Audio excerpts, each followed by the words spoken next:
How to use Booking.com flight search feature.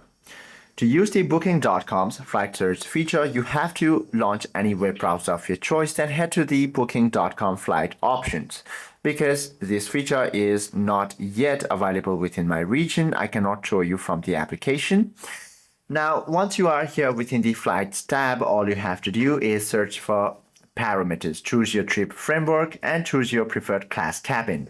Enter your origin and then destination cities, and on the calendar select your exact departure and return dates.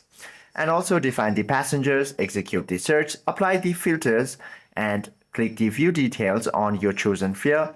Click select, input the traveler's exact passport information, and select optional add-ons for luggage and seats, and enter payment details to finalize your reservations. Hope this video helps you out a lot. If you have any questions or queries, do comment down below.